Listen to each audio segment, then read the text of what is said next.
کو جو آج بھی پوری دنیا کو خیرات دے رہا. بہت توجہ، مسئلہ حل کر دوں جلدی سے، وقت بڑی رفتار سے آگے بڑھ رہا ہے.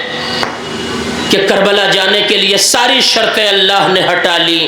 یہاں یہودی آنا چاہے، یہاں عیسائی آنا چاہے، یہاں نان مسلم آنا چاہے، یہاں جو آنا چاہے، سب کے لیے کربلا نے آغوش کو پھیلا کے رکھا ہے.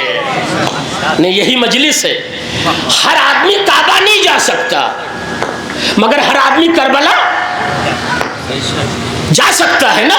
کیوں میرے مالک، تو نے یہ قانون بدل کیوں دیا؟ شاید خدا جواب دے. یہ شاید کا مطلب میری لفظ ہے کہ میں نے کربلا سے شرطیں اسی لیے ہٹائیں تاکہ تم پہلے کربلا آؤ تو کربلا تمہیں کعبے تک جانے کے لائق بنا دے گی. اگر تم کربلا آ کے کعبہ جاؤ گے تو ہاتھوں میں اسلحہ نہیں ہوگا، خاک شفا کی تسبیح ہوگی. کربلا آ کے خانہ کعبہ جاؤ گے تو تمہارے سامنے حر کا کردار بھی ہوگا. مجلس ادھوری رہ گئی جس کے لیے مجھے واقعی بڑا افسوس ہے. میں آپ سے معذرت چاہتا ہوں. یاد رہے میرے عزیزو، یہ قوم ہر سال کربلا مناتی ہے. قبلہ آپ کی طرف سے یہ فقرہ میں ان سامعین کے حوالے کیے دے رہا ہوں. کربلا آج بھی فریادی ہے چچا. نہ کربلا پڑھی جاتی ہے، نہ کربلا سنی جاتی ہے. دلیل لا رہا ہوں کہ نہ کربلا پڑھی جاتی ہے، نہ کربلا سنی جاتی ہے، نہ کربلا سمجھی جاتی ہے. لفظوں کو بدل دوں. آج بھی مولانا ابن حسن صاحب کا فقرہ، یہ میرا نہیں ہے، میں ایسے بھی چوری کا قائل نہیں ہوں تو ممبر پہ بیٹھ کے چوری کروں کہ دوسرے کی بات پر اپنی خطابت کی مہر لگا کے مال کو مارکیٹ میں بیچ دوں. جسے اجر دینا ہے اس کی تلوار 70 نسلوں کا جائزہ لے کے چلتی ہے. توجہ دے رہے؟ 70 نسلوں کا جائزہ لے کے چلتی. مولانا ابن حسن صاحب نے یہ فقرہ پڑھا کہ کربلا کربلا میں ہے. کربلا ہمارے شہر میں نہیں آئی، کربلا ہماری بستی میں نہیں آئی، کربلا ہمارے محلے میں نہیں آئی. کربلا ہے مگر کربلا میں ہے، ہمارے یہاں نہیں آئی. توجہ دے آپ، ہم کربلا سے غم لائے ہیں. میری بات پہنچی میرے مجمع تک؟ ہم کربلا سے ماتمداری لائے ہیں، ہم کربلا سے نوحہ خانی لائے ہیں، ہم کربلا سے سینہ زنی لائے ہیں. ہم کربلا نہیں لائے.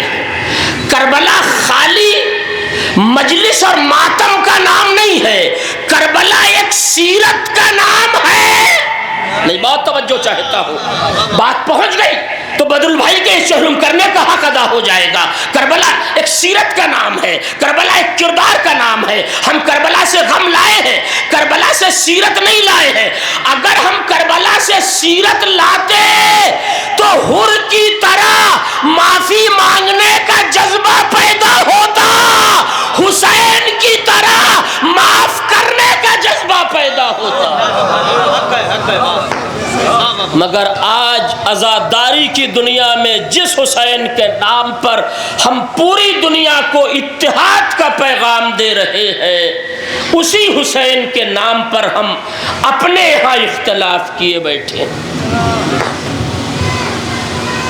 کربلا کربلا میں ہے. جس دن کربلا ہمارے یہاں آ جائے سیرت کے نام پر، معاشرہ تبدیل ہو جائے گا، حیات کا تصور بدل جائے گا، جینے کا سلیقہ بدل جائے گا. پروردگار محمد اور آل محمد کے صدقے میں ہمیں کربلا والوں کی سیرت پر چلنے کی توفیق کرامت فرمائے. مجلسوں میں آنا کمال نہیں ہے، واقعی مجلسوں کا سننا اور سمجھنا کمال ہے. اگر یہ بات کسی کے ذہن میں واقعی اتر جائے کہ کیا علی اکبر نے اسی لیے قربانی دی تھی جو دور آج کے نظام میں رائج ہے تو آپ یقین کریں کلیجہ پھٹ جائے گا، کہاں ہم شبیہ پیغمبر اکبر، اور کہاں وہ مرحلہ جو آج ہم اپنائے ہوئے ہیں۔ اے عزادارو، رونے والو، سوگوارو، میں مصائب میں کبھی کمی نہیں کرتا اور مصائب کبھی چیخ کر نہیں پڑھتا، مناسب لہجے میں اس شہزادی کو پرسہ دینا چاہتا ہوں جس کے لال کا آپ چہلم منانے کے لیے جمع ہوئے ہیں۔ ایک لفظ بھی مصائب بن سکتی ہے کہ ہائے جس کا لاشا کربلا میں نہ اٹھ پایا، آج اس کا چہلم کتنے اہتمام سے ہو رہا۔ جس حسین کا لاشا کربلا کے مقتل میں نہ اٹھ پایا، آج اس کا چہلم کتنے اہتمام سے ہو رہا ہے۔ میں دنیا کی ہر بستی کی بات آپ کو بتاؤں تو آنکڑے واقعی سارے فیل ہوتے نظر آ رہے ہیں کہ حسین کے نام پر یہ قوم کتنا پیسہ لگا رہی ہے، کتنا خرچ کر رہی ہے۔ یہ تسلسل بتا رہا ہے کہ مولا ہمیں دے رہے ہیں تب ہم لگا رہے ہیں، مولا ہمیں عطا کر رہے ہیں تب ہم لگا رہے ہیں، ورنہ دوسرے لوگ سال دو سال کا حوصلہ لے کر منظر عام پر آتے ہیں اور اس کے بعد پھر پیچھے ہو جاتے ہیں۔ حسین کے نام پر لگانے کے لیے کلیجہ چاہیے۔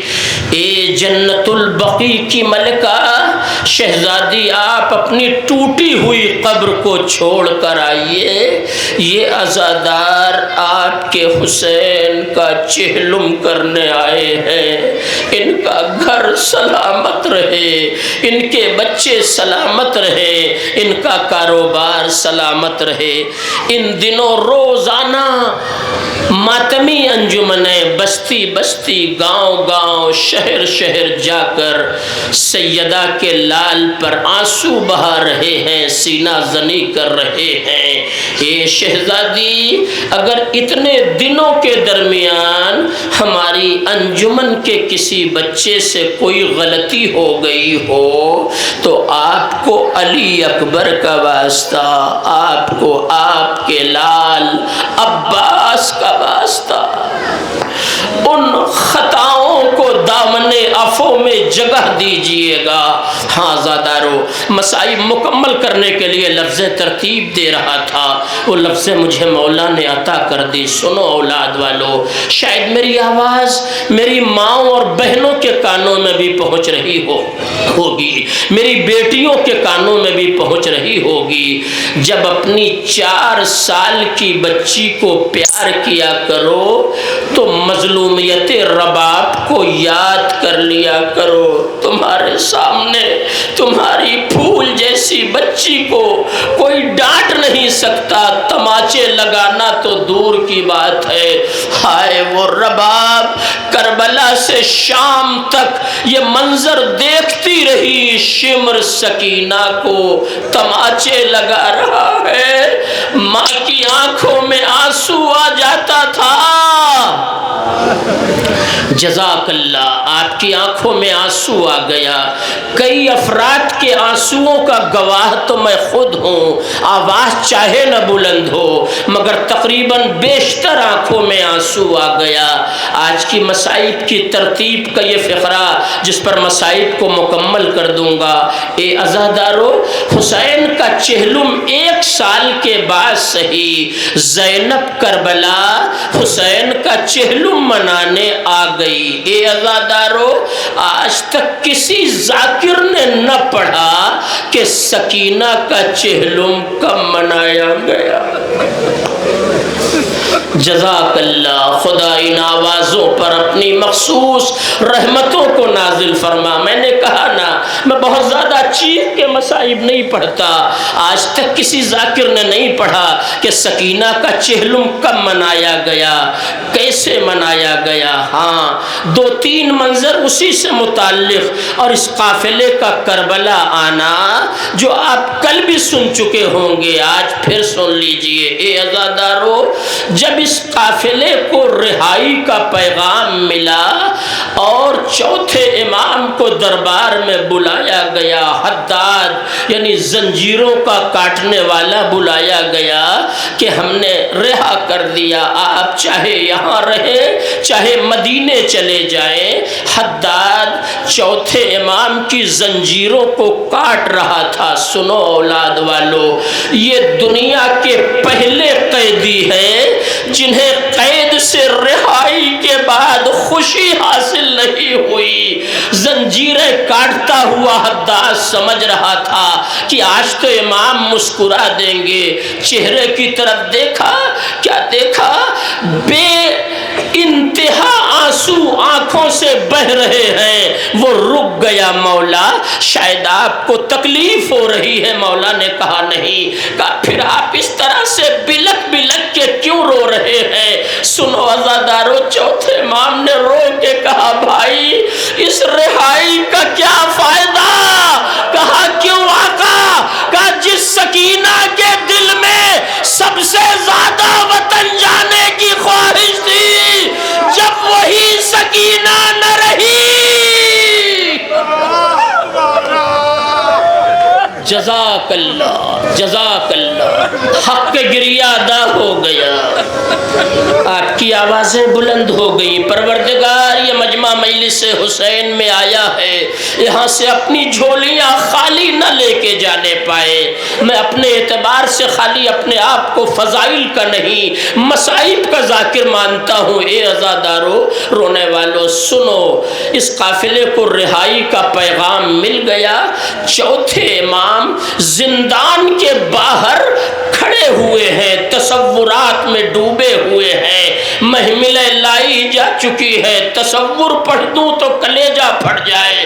چوتھا امام ہمارا سر جھکائے صرف اس تصور میں ڈوبا ہے کہ آج اگر سکینہ ہوتی تو میرے پہلو میں کھڑی ہوتی، مجھ سے کہتی بھیا جتنی جلدی ہو سکے قید خانہ چھوڑ دے میرے بھیا، ایسے راستے سے چلو جہاں ہمیں کربلا مل جائے، شمر کے تماچوں کے نشان چچا کی قبر پر سکینہ دکھائے گی۔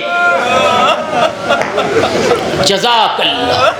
ہاں زادارو، معذرت ہے، ایک دو منٹ زیادہ ہو جائے تو مجھے معاف کر دیجئے گا۔ ہر چیز روایت میں نہیں ہوتی، مرثیوں کی دنیا میں، نوحہ خوانی کی دنیا میں بھی کچھ خیالات ہیں۔ یہ خیال پہلی بار میری نظر سے، میری سماعت سے گزرا۔ ایک نوحے میں، اے عزادارو رونے والو سوگوارو سنو، رہائی کے پیغام کے بعد چوتھے امام نے اپنے آپ کو قبر سکینہ پر اسی طرح گرا دیا جیسے کربلا میں حسین نے اپنے آپ کو لاش اکبر پر گرایا تھا۔ جزاک اللہ۔ یہ قافلہ چلنے کے لیے تیار ہے، مگر کوئی بھی زندان سے باہر نکلنے کے لیے تیار نہیں ہے۔ کوئی دیوار زندان کو پکڑے ہوئے رو رہا ہے، کوئی در زندان سے لپٹا ہوا رو رہا ہے، کوئی بی وسط زندان میں ایک ننھی سی قبر کے پاس بیٹھ کر فریاد کر رہی ہے، اے سکینہ یہ ماں مدینے کیوں جائے بیٹی؟ جزاک اللہ۔ ایک لفظ پڑھ دوں مصائب تمام کر دوں۔ آج رہائی کا پیغام مل گیا، مگر کوئی قافلے کی کوئی فرد زندان سے باہر نکلنے کے لیے تیار نہیں ہے۔ ایسا لگتا ہے اس قافلے کی ساری خدائی اسی قید خانے میں رہ گئی، ختم ہو گئی مجلس۔ آج زینب چہلم کر لے، کربلا آ گئی۔ اب یہ مقتل کا فقرہ، جیسے ہی سرحد کربلا میں زینب نے قدم رکھا، اپنے آپ کو محمل سے گرا دیا۔ بھیا تیری بہن آئی ہے حسین، مگر زینب شرمندہ ہے، تیری امانت ساتھ نہ لا پائی بھیا۔ جزاک اللہ ختم ہو گئی مجلس، آپ رو چکے، میں پڑھ چکا، بہت ضبط کر کے مصائب پڑھتا ہوں۔ اے عزادارو، بڑی دیر تک بہن بھائی کی قبر سے لپٹ کر حق کے چہلم ادا کرتی رہی، فریاد کرتی رہی، بس آخری لفظ۔ ایک بار زینب نے سید سجاد کو دیکھا، ایک فقرہ کہا، اے میرے لال ذرا پھوپھی کو بتاؤ میرے غازی کی قبر کہاں ہے بیٹا؟ میرے لال ذرا مجھے بتاؤ میرے شیر عباس کی قبر کہاں ہے؟ چوتھے امام نے بتا دیا، علی کی بیٹی حسین کی قبر چھوڑ کر قبر عباس پر آئی، زینب بیٹھ گئی۔ اے بھیا، زینب خود نہ بتائے گی زینب پہ کیا گزر گئی، اگر دیکھنا ہے تو دیکھ لو، بازوؤں سے ردا ہٹانی چاہیے۔ قبر عباس میں زلزلہ آنے لگا، قبر حسین سے آواز آئی، اے سجاد، زینب کو روک لے بیٹا، بازوؤں پہ نیل کا نشان میرا بھیا نہ دیکھ پائے گا۔